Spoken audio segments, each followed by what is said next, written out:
Hello, in this video, I'm going to be talking about a concept I've called local. Now, I know people are probably familiar with that term, but I'm using it in a particular philosophical and even a scientific sense, a philosophy of science sense, that relates directly to another term, theory that actually we'll be talking about more, situated theory.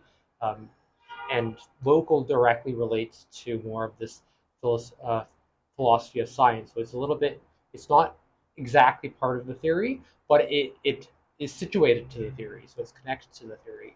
And it directly relates to particularly the self in relation to the environment, the physical environment. So it has this mind body environment constituents and mind body environment constituency.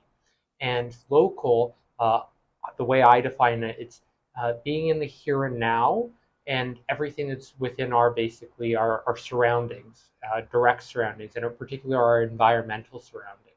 So it's not just experiential. So you could think of maybe being in a dream that's to some degree local, but you're also sleeping, right? So what's in your proximate environment, there's an unconscious aspect to that also affects you and impacts your consciousness, and that's also part of your local. And local more pertains to do with your psychological. It deals with your psychological well-being, but also mostly your physical well-being because it's directly related to the environment.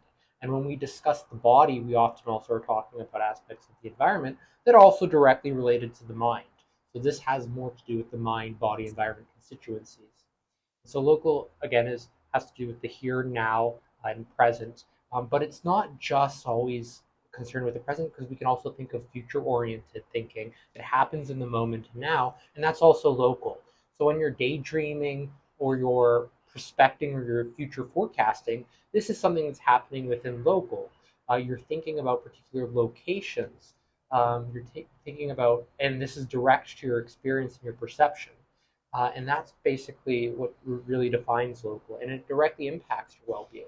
So we have these transitory experiences, for example, the weather, different, the temperature in the room, feelings of hunger, and that we are situated to aspects of the environment that are local, and those local aspects we tend to locate aspects or components of the environment, such as food or resources, a place to rest, like a shelter, things that we want and desire, things that we want to engage in that directly relates to our motivations.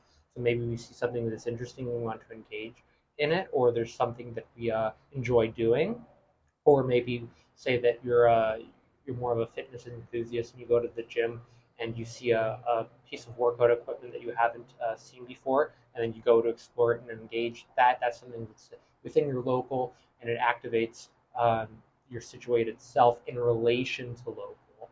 So they're a little bit separate, but local is more of this thing to do with individuals, organisms, rather than individual people or the self.